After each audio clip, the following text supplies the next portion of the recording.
Hello, everyone. Can you guys hear me all right? Awesome. So this is lecture for Coding from Scratch Week 1. We'll be talking about HTML and CSS. So let's go ahead and get started. In order to begin programming, you first need to change your mindset. You need to start thinking like a programmer. What that means is you must be very good at precisely saying what we want the computer to do. Unlike humans, computers can't understand intent, they can't add context, and they can't ask for clarification. So you need to be very specific, because if you write something, the computer is not going to ask you, what do you mean? It's going to perform exactly what you say. So you must be very precise in what you're saying, what you're doing. Things like telling a computer to grab something, you're going to have to specify what the word grab means. That's going to be a function that you're going to declare, and it's going to do some stuff. So that's kind of the mindset that you want to be in when you start programming. So if I asked you to make a bowl of cereal, for a human, it'd be pretty easy. Grab the bowl, grab the cereal, pour, and grab some milk and pour it, right? But if we're talking to a computer, you need to be very specific. Walk to the counter, stand in front of the table, grab the bowl from the counter, from the cabinet, put the bowl on the table, grab the cereal from the pantry, put the cereal on the table, grab the cereal with your right hand, tilt it at a 45-degree angle. You're getting the idea. It's very specific. So when you get into programming, you want to break down the steps and then break them down even more so. So 2 important questions that you want to ask yourself when you're approaching a problem is, what do you have to work with, and what steps are needed to accomplish my goal? So if I asked you to make a bowl of cereal, what do you have to work with? You have a bowl, you have a cereal box, you have some milk, maybe a spoon, a table. What steps are needed to accomplish your goal? You need to pour the cereal, you need to pour the milk, and you need to have a stopping point, right? Because otherwise you're going to overflow. If you keep pouring, you're going to overflow the cereal, you're going to overflow the milk. So every time you approach a problem, and I like to break it down with, what do I know, what do I need to know, and what do I need to do? That's kind of my own version of it, but make sure that you're asking yourself those 3 questions, or those 2 questions, every single time, no matter how big or how small the problem might be. Also, you will always see developers with a giant whiteboard next to them. That's because they're writing their code by hand first, and not actual code, but pseudocode. It's like outlining an essay when you're writing a paper. You have your intro paragraph, you have your supportive sentences, you have your supportive paragraphs with those supportive sentences, conclusion, and so on. So it's kind of the same thing, except you're translating it into solving a problem. So it's always best practice to write it out by hand first, what you know, what you need to know, and what you need to do. And that way the code, when it gets time to actually coding, the code kind of writes itself. So if I wanted the average of $1 bills in a wallet, what do I know? And I'm opening this up to the floor. You have to count up as many dollar bills in your wallet and then divide them by the amount of dollar bills there are to get the average. Right. So we know the formula for an average. So that means we need to know the total number of bills, right? So that's one breakdown. We know that we have to, how are we going to count all the bills? Take them out of the wallet first. Right. So we take them out of the wallet and we're counting them one by one. We also need to keep track of every time we count a bill, if it's a $1 bill. So we know that we're checking a condition as well. We're not just counting, but we're counting and checking something at the same time. So we know that later on, once you guys get into JavaScript, we know that we're going to need a loop. We know that we're going to need a conditional statement. We know that we're going to need a counter to keep track of everything. So you kind of get the idea. If you work it out in your head first and you write it down, you'll see all the information that you need, so it's easier to write the code. Does that make sense to everyone? Perfect. Any questions? All right, we'll keep it going then. So we're going to go ahead and create a project. When you're creating a project, there's a certain file path. So you have your project folder, and you'll hear the project folder be called root directory, home directory, project directory. It's just the main project folder. Inside of your project folder is going to be all the files that you need in order to get your project to work. Today we'll be only working with HTML and CSS, so we'll just have an HTML file and a CSS file. So let's see what that looks like. If I go to my desktop here and I right click, say new folder, and I call it CFS project, make that folder, and then I'm going to go ahead and use my text editor, and I'm going to open it with Atom. Oh, I think I opened the wrong one. Do I have two of them?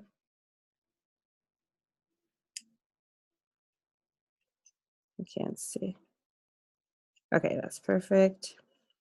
All right, so when we have our CFS project, these are open from previous things. So I have my CFS project folder here opened up in Atom. There are no files yet, so I'm going to go ahead and add an index file.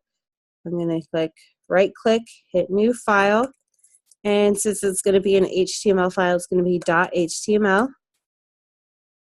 And then for the future, I'm going to create a CSS file. It's going to be called style.css.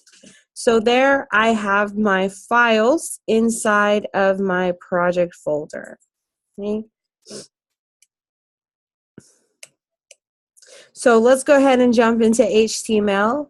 What is HTML? It's a hypertext markup language. What does that mean? Essentially, it allows us to have more than text sitting on the page. We can have tables, we can have links, we can have images, we can have all sorts of things. So if you look at a normal website, the bare bones of every website is going to be HTML. What makes it pretty is CSS, and what makes it do cool things is JavaScript, amongst other things. But the bare bones of every site is going to be HTML. So with that, the basics of HTML is understanding tags and elements.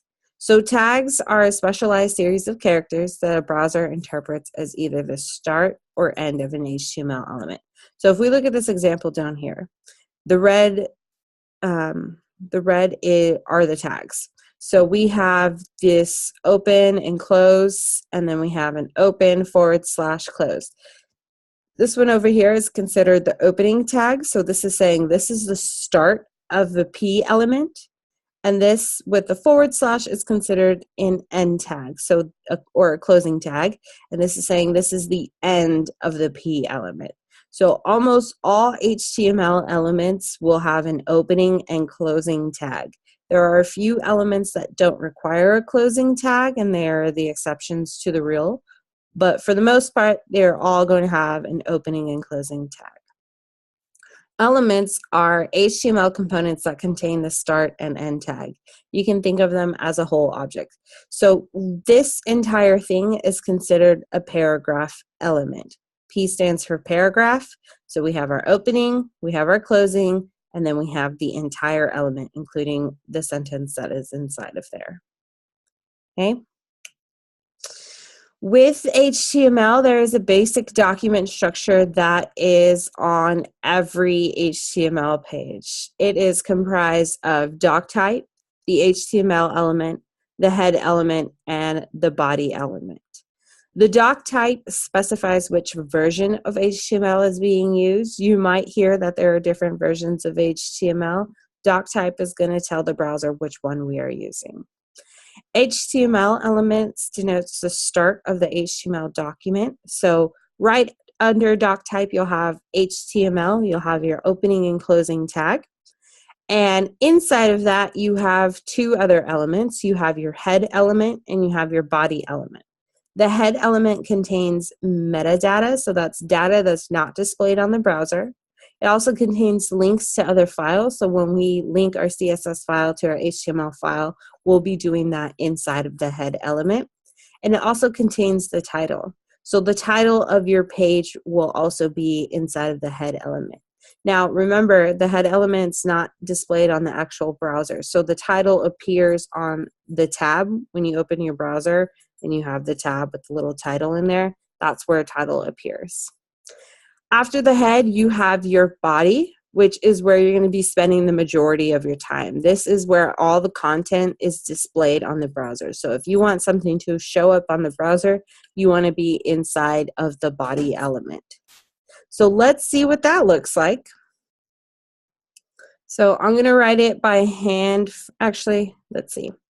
If you are on Atom and you write HTML and you hit tab, it creates the document structure for you. So here is what I was talking about. We have our doc type right here. Next, we have our HTML element. So you see here underlined, we have the opening and closing HTML element. Inside of that, we have our head, which you see inside of there, we had our metadata, and we have our title. So let's say I call it my page. So anything that you want is going to be written in between the tags. So we have our head, and then we have our body.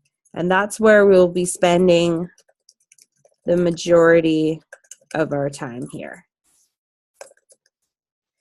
Also, with Atom, if you ever need to comment something out, and it's something that you want to get used to is commenting, because there are going to be times where you're writing code and you walk away and you come back and you're going to be like, what was I trying to do here? Or if you're looking at someone else's code and they don't have any comments, you're going to be like, what were they trying to do here? So be sure to add comments to your code. The way to do that in Atom and in HTML is if you click on the line that you want to comment out, and if you're on a Windows, you hit Control /. If you're on a Mac, you hit Command /. So I hit that, and this is the syntax for comments in HTML. So we have, it's kind of a lot of characters here. So we have the less than sign, exclamation mark, two dashes, and a greater than sign. For me, there's no way I'm going to remember the syntax on how to comment on every single language. But I can remember to hit Command /. So this is one way of commenting. Does anyone have any questions on the document structure before we jump into any of the other elements? All right. So let's go ahead and keep moving. Next, we have our structure elements. We have div, which is used to create a generic container for content. We have section, which provides a structure of block of content grouping in a logical format. So div and section are kind of like the same thing. They're just essentially a block that contains content. Section, you can use div to replace section, but section is used for more of logical format. So if you had like a portfolio page and you had an about me section, a background section, a skills section, that's when you want to use section. But if you're not comfortable using section for whatever reason, you could also use div. Header is new to HTML5, and it's used to mark the header part of the body. So there's one of those per document. You only have one header. Usually inside of the header is nav, and that stands for navigation. It's used to mark up the navigation area. Lastly, we have footer, which is the counterpart to header, and it outlines the footer content in the document. So if we are looking at a website here, say we open up the tab and I go to starbucks.com, this white part would be considered the header. In here, what I'm doing is the navigation. This is our navigation. At the bottom here, we have our footer. That's where you're going to find links to other pages, social media, career services, all those sorts of things is going to be your footer. So let's go ahead and add some structure elements to our code. So now remember, structure elements are going to be all inside of the body. So first we have our header.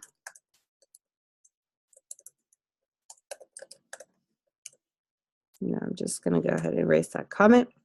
Inside of my header, I'm going to have my navigation.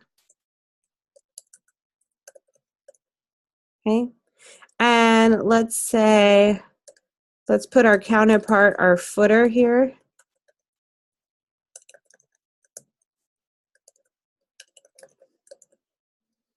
And then between the header and the footer, I'm just going to have some sections. And within those sections, I'll have some divs. So we can have a little bit of everything here.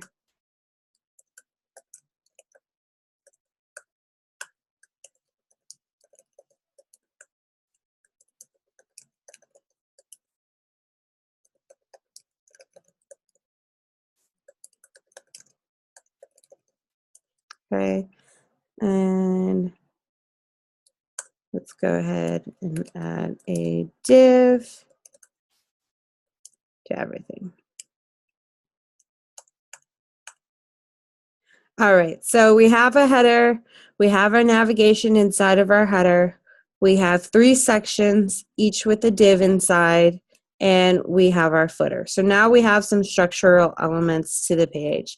If I were to open this up in a browser, we're not going to see anything because I haven't written any content within the page. So we see that here. I actually moved that to over here. All right, any questions on structure elements? No? All right, we'll keep it going. So with that, we have some elements that require attributes or have attributes. Attributes communicate specific functionality about a tag. You use them for 2 things. Use to change, modify a tag's functionality, or to add functionality that isn't automatically associated with that tag. So some examples of tags with attributes is the image tag. Image tag has a source attribute. What you set that equal to is the source of the image. So you can use an absolute URL, which is essentially something that exists online. So www.google.com, something, something, something. Or it could be a relative URL. And that's referring to relative to the project folder. So if I'm in a house and you ask me where the bathroom is and I say 2 doors down on the right, that's relative to that house. But if we go inside a different house or a different building and I say 2 doors down and to the right, that's not going to work for a different house because it's relative to the house that we were in. So let me go ahead and show you an example of how to add an image. So let's say we have, let's go to Google here, and let's look for puppies.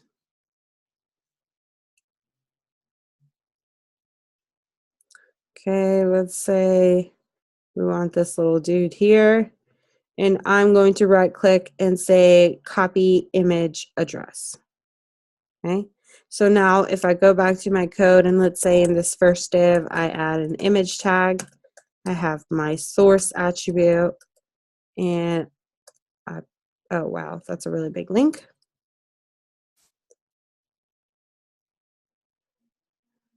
All right, okay, so we have our link there.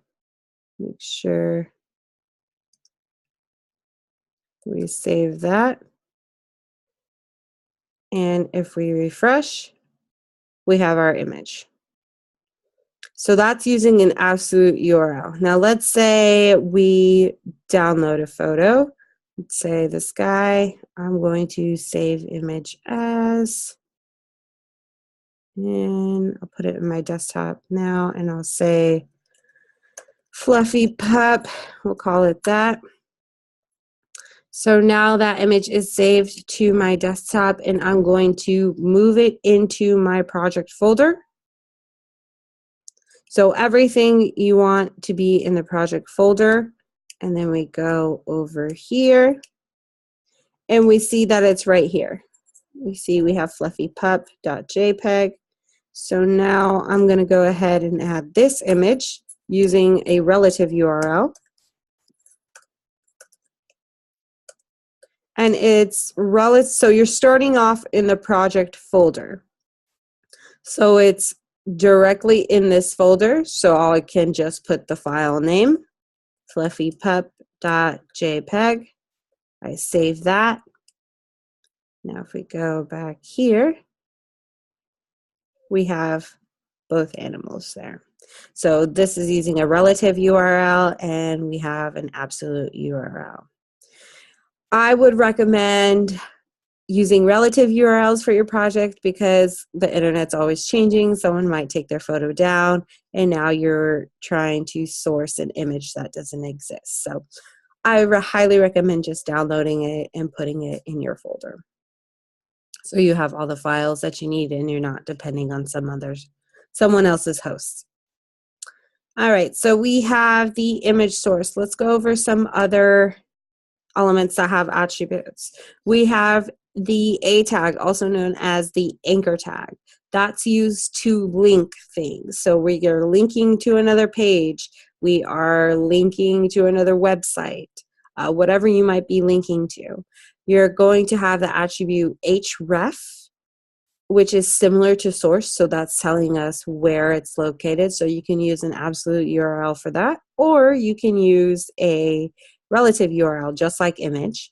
And then we have the target attribute. So let's say you have someone click on the link and you want it to open it in a separate tab. You're going to use the target attribute. So let me go ahead and show you an example of both. So let's say we had several pages on our site, right? And I'm going to add some new HTML files. Let's say portfolio.html, and we'll have contact.html. And then in here, I'll have save that.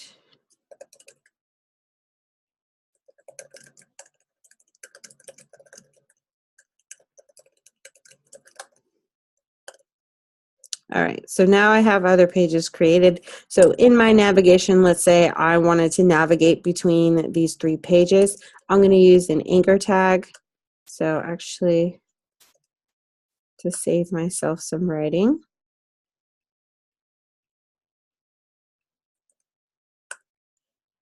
I will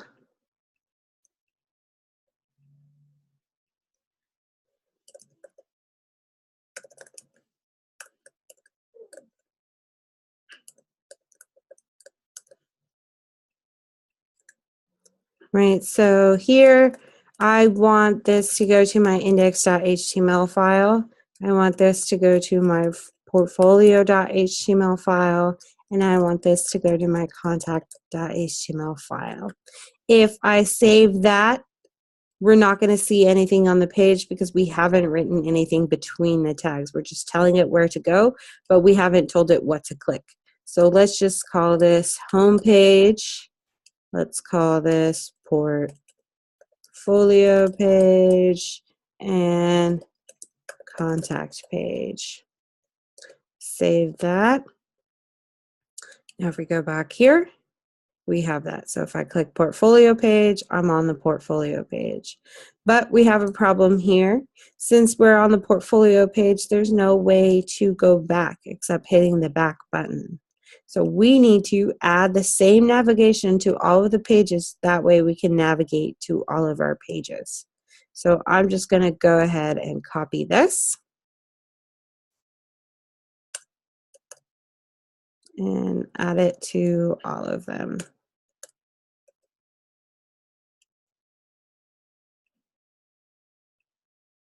So now I'm able to navigate between my pages. Okay. Now, if I wanted to go and use a link to navigate to an absolute URL, I can add that as well. Here.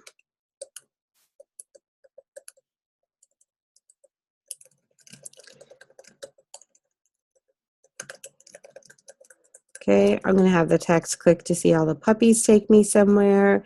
And now I'm going to get an absolute URL. I'll just use this Google search. And then I want it to open in a separate tab. I don't want it to redirect, so I'm going to use the target element. And I'm going to set that equal to underscore blank. Save that. If we go back to our page here, click to see all the puppies. You see that it opened in a separate tab. All right. Other elements that include attributes is going to be input. So one of the attributes it uses is placeholder amongst others. Placeholder is, when you're filling out a form and it shows you an example of an email where you're supposed to write your email, that's a placeholder. Button, it has the attribute onClick, which is an example of adding functionality that isn't automatically associated with that tag. And essentially what that does is you set that equal to a function name. And once you click that button, it will jump to your JavaScript file, find the name of that function, and then perform that function once that button is clicked. That's something we'll discuss next week, so don't worry about it now.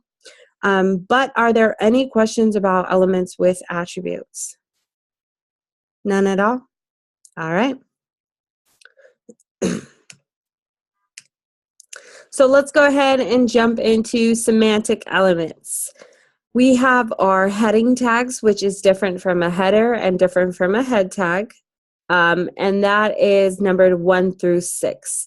H1 being of highest importance and H6 of being least important as far as headings are concerned. And I'll show you examples so you can see all the different types. Italicized, you can use EM or I. EM is treated as important because it stands for emphasis or emphasized.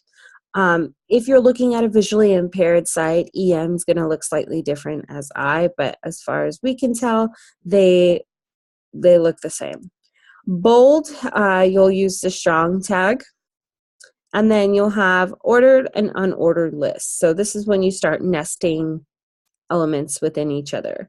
Ordered lists is OL, you have your opening and closing tag there, and then within that you have LI, which stands for list item. So you can have as many as those as you need inside of your ordered list. And unordered list is exactly the same, except instead of O, it's a U. The difference between the two visually is that ordered list is going to be numbered 1, 2, 3, 4, 5, 6. Unordered list is just going to be bullet points. So let's go ahead and add some semantic elements to our page. So I'm going to add an H1 tag here.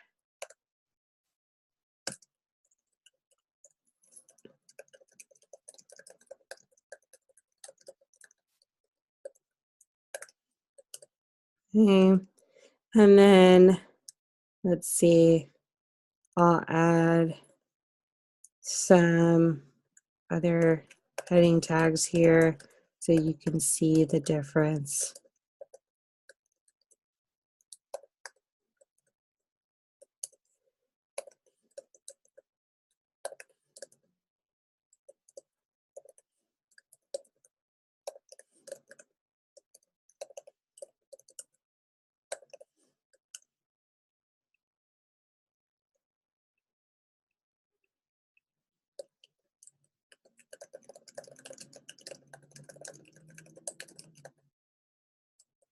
Okay, so if we save that and we go back here, we can see the difference here in all the heading tags, right? We also have a paragraph tag, which is not considered a heading, but it's just plain text, but we can go ahead and see the difference between that as well.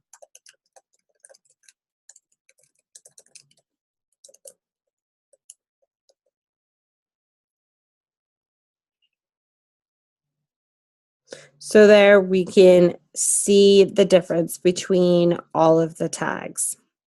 Okay. What else did we have? We had italicized. So let's go ahead and italicize, see the difference inside. So I'm going to nest this element in here, use an I. I have my closing. I just want this portion to be italicized, so I'm just going to wrap this part of the text with an I tag. We save that.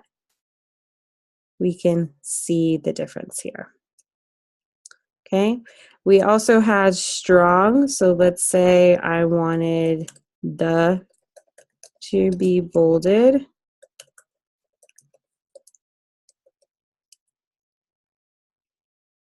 We can see that the is bolded. Okay.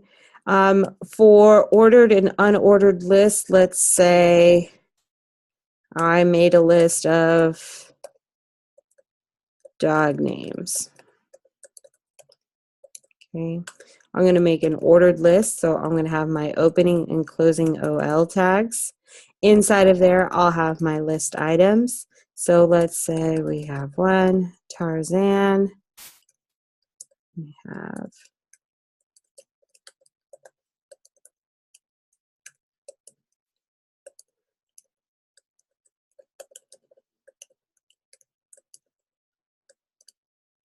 these are real dogs, I know, by the way. All right. So we save that, and let's go ahead and see what an ordered list looks like here. There we have it. 1, 2, 3, 4, 5. 4. So we have our ordered list and it's numbered. Let's go ahead and make it an unordered list. We're just changing one character in 2 spots.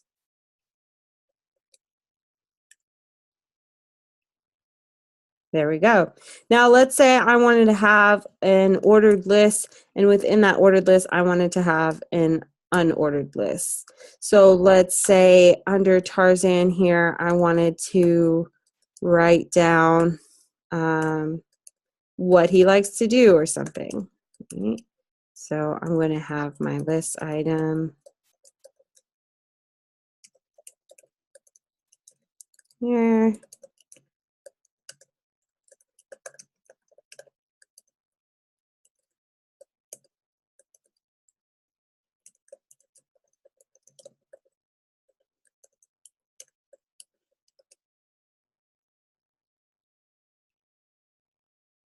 And there I have an unordered list within my ordered list.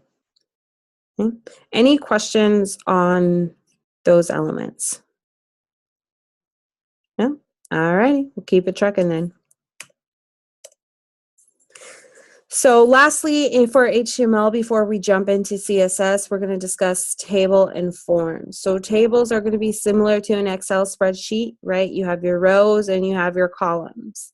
Forms is a valuable way to gather information. So you might have a form that's collecting like a name, an address, an email, whatever you might need, a contact form or a form if you're making an e-commerce site and you need to ship your product somewhere, you're going to need the customer to fill out a form. So let's go ahead and create some tables and forms.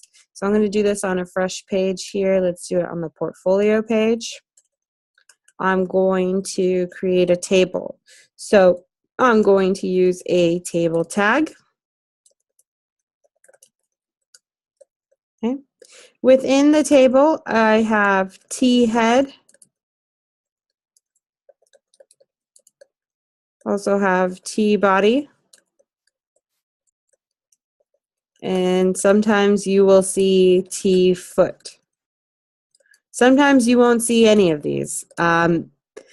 These are kind of newer elements to separate them here. T head, T body, T foot. Let's say if you needed to style these differently in your CSS, it makes it a lot easier. But let's go ahead and just make some. So within the T head, that we are going to create rows. So we are going to use TR for a row. Within that row, we're going to have different columns. So this is going to determine the number of columns in our table. I'm just going to say, let's go ahead and create 2 columns. Let's say name, and let's say breed here, since we're going with the dog theme here. And within that, in my body, I'm going to start filling out these rows here. So I'm going to make a couple of rows for each of the dogs.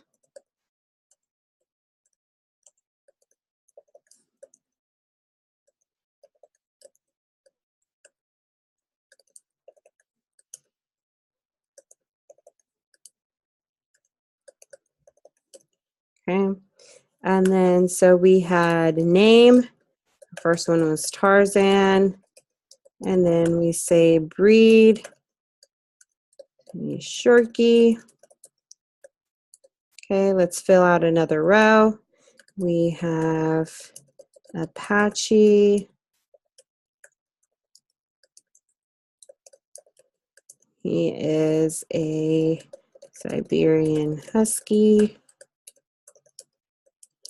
Then we had Dallas.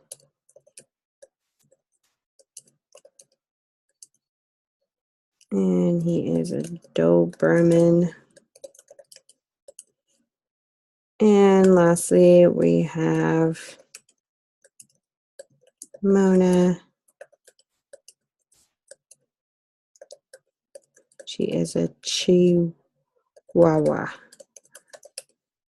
All right. So here we have our table. I'm just going to leave T-foot alone because there's nothing I need to put in there. So I'll just take that out, but just know that exists in case you ever run into it. So we have our head. I created a row.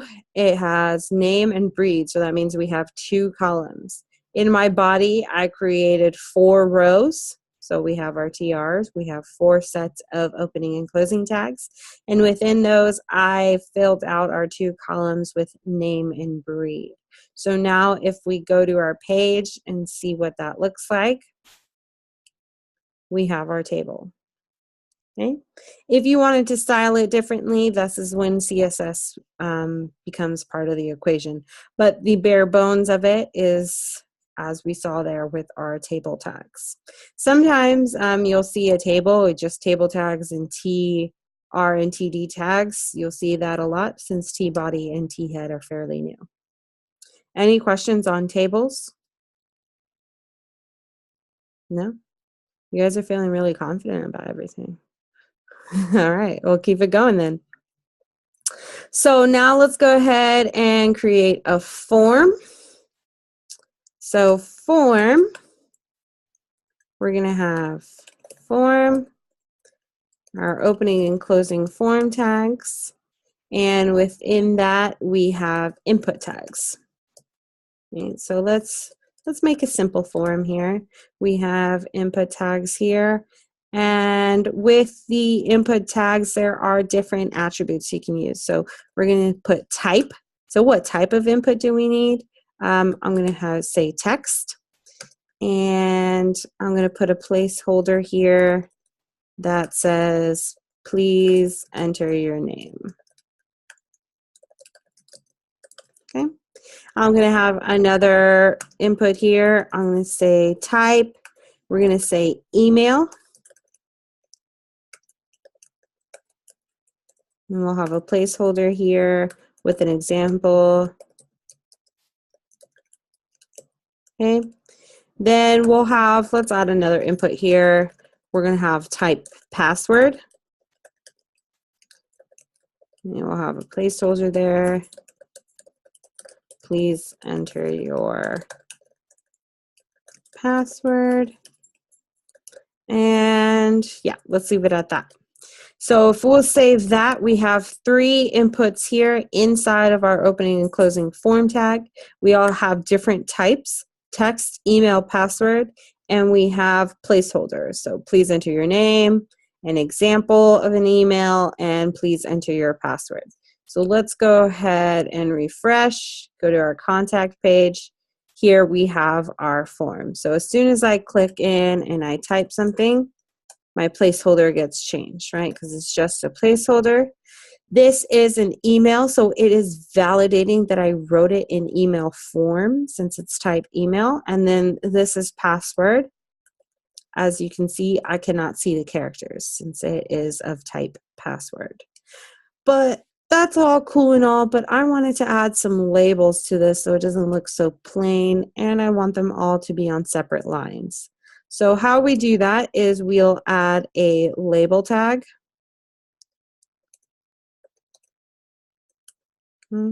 And label tags do have closing tags. So we saw input self-closing for the label. And then within that, I'll have my label. So name, email, and password. And that takes care of my labels, but I haven't taken care of the fact that I want them to be all on separate lines. So I'm going to add a break tag, BR, and that is self-closing as well. So far, self-closing tags, we have image, break, and input. Okay. Yeah, I mean, it's never ever going to go wrong if you put a closing tag for it. It's not going to break your code, but there's no need for it. So now we've added labels and we added some break tags. So let's go ahead and go back and see what that looks like. And there we have it. Lastly, with a form, we have, you'll see a submit type for input. So input type is submit, and then value is going to be submit. We close that out.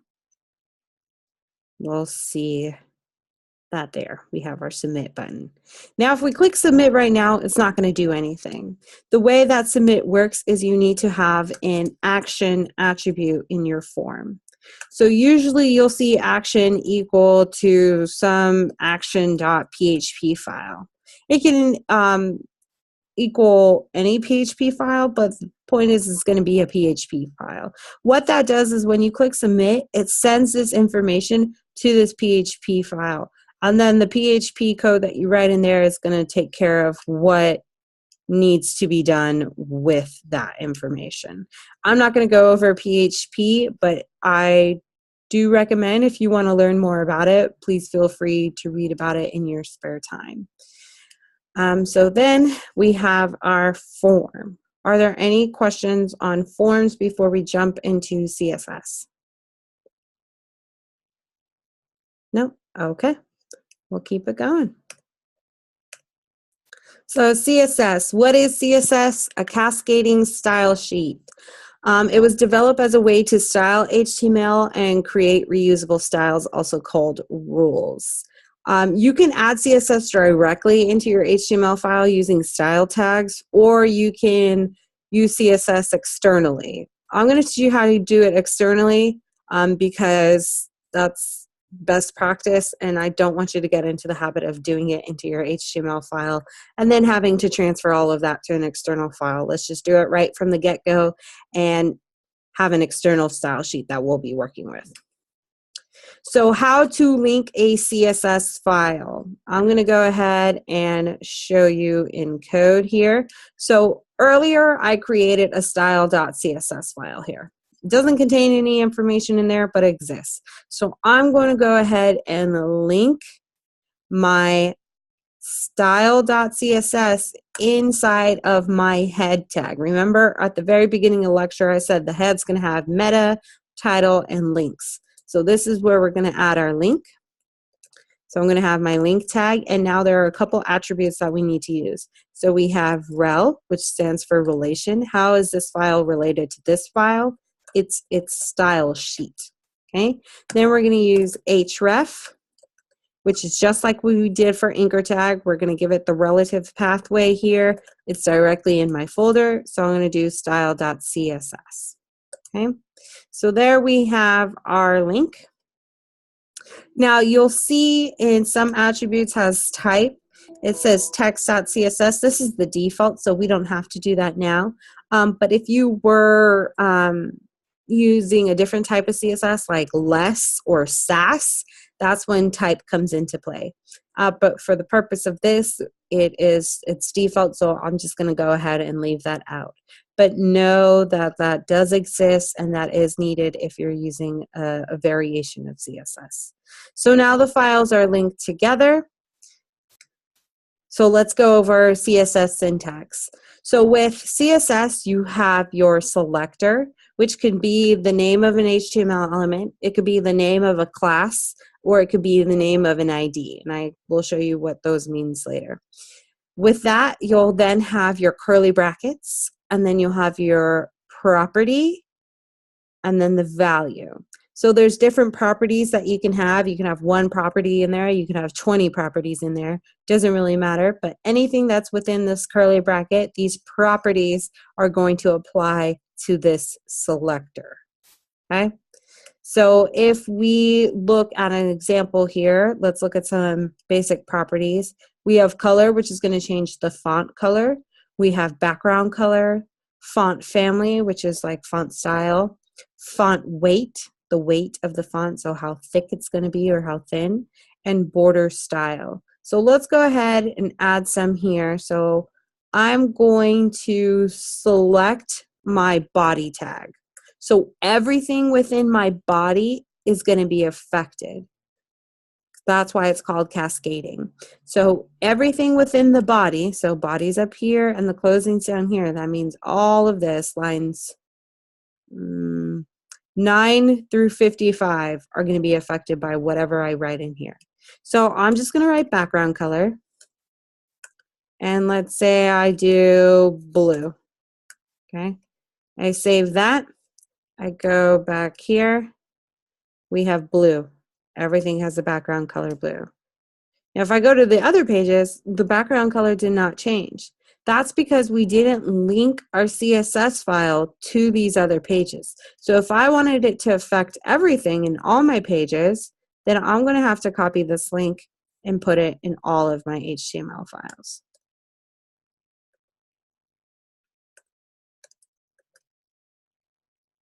So now they all have the background color. Okay. Let's say I change the font color to, if I can spell color, white. And now everything's a little bit more readable. Okay. We notice that this didn't change the font color. That's because we're using anchor tags. So we want to target A and say color white. So now they are white. All right. So those are some basic properties that you can deal with. Oh, let's add border style. Let's go ahead and do table, border, style. Let's do dashed. So now if we go to our table, where did I write the table here? Portfolio page, we have a dashed border. Okay. So as I mentioned earlier, there are classes and IDs that you can use. So let's say that you have multiple paragraph elements or multiple H1 elements, and you only want a specific one to be a different color, not all of the H1 tags. So if you see here, this, what we wrote is going to affect every anchor tag. This is going to affect every table. This is going to affect every body. But I don't want it to affect all of them. I just want it to affect some of them. So you can use a class and it uses the dot syntax, and that's completely reusable. So let's say there are there's a head H1 tag, there's a paragraph tag, there's a table, and you want them all to have the same font color, same font size, and all of that. So you can use those classes on those different elements. IDs are unique. So you can use ID in class in the same way as far as syntax and how to write it, but IDs can only be used on one thing. So they are unique. You can't use the same ID on multiple elements. For CSS, it doesn't make a difference, the IDs and classes, because they're going to work the same. But you don't want to get into bad practice, because once you jump into JavaScript and you're trying to find an element by its ID, and there's multiple elements with the same ID, your JavaScript code is not going to know what you're talking about. So let's go ahead and add some classes and IDs so you can see here. So let's say this H1 tag, I wanted to have the class, I'm going to call it yellow. You can call classes whatever you want. You can call it banana, you could call it monkey, whatever. Something that makes sense. Obviously, you don't want to just write random words, but if that makes sense to you, that's fine too. So I'm going to say this H1 is class yellow. Let's say the H3 class is yellow. And the H5 is class yellow. And let's just leave it at that. So we have another H1 class here. And so we'll notice the difference between this H1 and this H1. Okay, so if I am targeting a class, I'm going to do period and then the name of the class. Okay, and I'm going to say the color is yellow. Now, with these colors, you can write color names, but there's only like a handful of pre-known colors. You can also use hexadecimal, and I like to go to color.adobe.com. For my colors, there's a million websites out there that can give you hexadecimal colors. So let's say I wanted a very specific kind of yellow, not just any yellow. I like this yellow here. I'm going to use this hex number here. And then instead of yellow, I'm going to do pound or hashtag, whatever you call it these days, followed by the hex characters, right? So now this color is a variation of yellow. So now if we go back to our page, we see that let me choose a better, more outstanding color here. Let's do a bright orange. It's not very bright.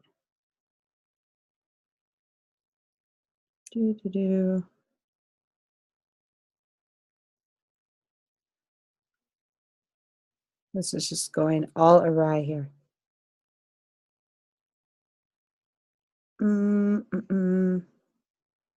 Let's do some ridiculous color. Oh, here. This green is very bright. Okay, so let's go ahead and replace this here.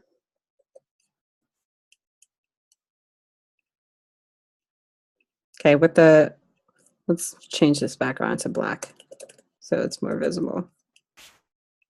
There we go. So now we can see here, this was an H1 tag and this was an H1 tag. Okay, now let's say I wrote H1 and we do color. Let's choose another Adobe color here. Let's do this pink.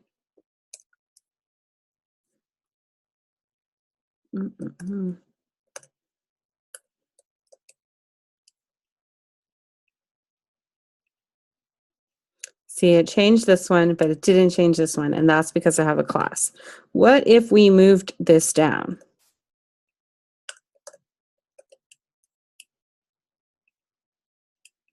Still the same, because it's addressing the class, okay? Let's see. So let's go ahead and show an example of ID, but before I do that, does anyone have questions on classes? Nope. All right. So IDs, exact same thing as far as how it works in CSS. So let's say I had an ID for this H4. I say ID equals pink. And I go back to my style, and instead of H1, I'm going to do the ID. And with IDs, you'll do pound, hashtag, whatever the name of the ID. So now it's pink, and we see the difference there. Another thing I want to talk about in CSS is different states that you could have. So let's say that I want all my anchor tags to be white, but when I hover over them, I want them to be a different color. Okay, so that is changing the state of the element. So it is now in the hover state. So how we do that is A : hover. Now, before I write that, you see that there's all these different states that could exist. Okay, hover, and I'm going to say color. Let's make it this yellow. Why not? Okay, we save that, we refresh. It's hovered and it's changing. Okay, so there are a bunch of different states. There's a bunch of different properties. There are a million things out there that I cannot squeeze into in an hour. A really great resource is W3 Schools. If you ever want to know what other HTML elements exist and the attributes that they could have, here's a great list here. It's very specific, gives you examples, and you can try it out for yourself. Another awesome area is the CSS. There's a lot of times where I don't remember the syntax or the different values or the different properties. I've been coding for a very long time, and there's just no way I can remember everything. So this is a really great resource, and you can look at the different properties. So if we look here, it shows you examples on how to style a navigation bar, and it shows you the example with the different properties and values that they have in order to achieve that goal. Before we end today, we're going to be talking about the different displays. So the display property, you have block, inline, and none. And I'm just going to show you an example instead of explaining it because words can get tricky with display. So let's say we're targeting our image tag. Now I have display block. Display block is not going to allow anything to sit next to it. So if you remember, our images are sitting right next to each other. If I have display block, they're on separate lines. If I do display inline, they can sit next to each other. And we have it there. Now, if I do display none, it's going to make it disappear. And we don't have them there. So I'll leave them at display inline. And we have our displays. Now, when you are manipulating your elements in CSS, you want to keep this in mind at all times. So every single element that exists has a height and a width. This is where your content is. So if I adjust the height and width of my images, I can do that. So if I do height, let's say 200 pixels. Let's say width, I want 200 pixels too. So let's see how that adjusts. They have equal height and width. Okay, and I can change those to whatever I want them to be.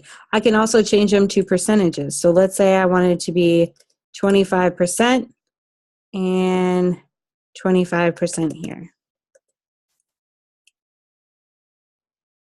We have 25%. And that's going to be 25% relative to the space that it's in. Okay. Let's see. Also, with the CSS box model, you have your padding, your border, and your margin. So there are a lot of things involved in one element. You can adjust the padding for all the paddings. You just say padding equals whatever, or you can adjust the specific. If you want the padding on the top to be different than the bottom or the left or the right, you can target just that. So just padding top. Same thing goes for border and margin. So let's say we added some padding and I say padding right. Okay, and I want it to have Let's do something significant. Let's do 100 pixels. So the padding right has 100 pixels. We see that some padding was added. Are there any questions? That wraps up my lecture today on HTML and CSS. We did go kind of fast on everything. So this is your chance to ask any questions that you have on what we just went over. You guys feeling good? Feeling awesome? Gonna kill your homework? Well, my main question here is these are going to be in part ones and part twos, correct? Right. So there's HTML part 1, part 2, and there's CSS part 1 and part 2. So the curriculum goes in much further detail than I did.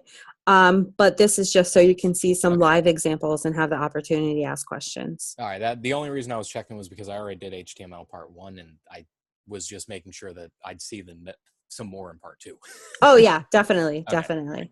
And if you guys don't have any questions now, but as you're working through the curriculum and you have more questions, be sure to schedule your meetings with your mentors, your weekly meetings, but also feel free to message me on Slack. All right. Cool. So no questions. Everyone feels A-okay? For now. Okay. Well, thank you for coming. I really do appreciate it. If you do need to reach me out on Slack, you can message me at cassandra.matos, or if you're not comfortable on Slack, but you totally should be, you can email me at cassandra.matos-mendez@codercamps. That's a little bit harder to remember, so I would just stay with Slack.